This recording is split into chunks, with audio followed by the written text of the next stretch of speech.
Face à l'urgence climatique, les industriels en Europe s'engagent dans la décarbonation de leurs activités.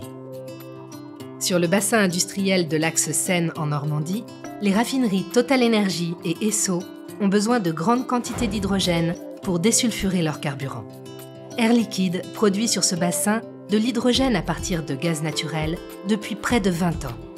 Comme ce processus émet du CO2, en 2015, Air Liquide lance à Port-Jérôme la première unité au monde de capture de ce CO2 grâce à la technologie CryoCap. Le CO2, capturé puis liquéfié, est ensuite utilisé dans certaines industries. Il pourra aussi être transporté par bateau en mer du Nord pour y être injecté dans d'anciens puits de gaz ou de pétrole. Aujourd'hui, Air Liquide associé à Siemens Energy va plus loin pour fournir de l'hydrogène renouvelable, c'est-à-dire de l'hydrogène produit par l'électrolyse de l'eau, à partir d'électricité fournie par des éoliennes et des panneaux photovoltaïques. Ce procédé ne produit pas de CO2. Air Liquide construit ici, en Normandie, le plus grand électrolyseur du monde d'une puissance initiale de 200 MW qui permettra, en produisant de l'hydrogène renouvelable, d'éviter l'émission de 250 000 tonnes de CO2 par an.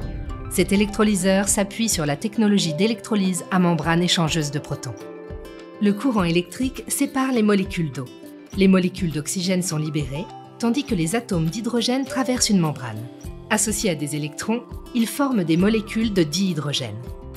L'hydrogène est alors purifié avant d'être acheminé via des canalisations vers les raffineries et participe ainsi au processus de transition énergétique de cette industrie. Il viendra également à terme décarboner la mobilité intensive.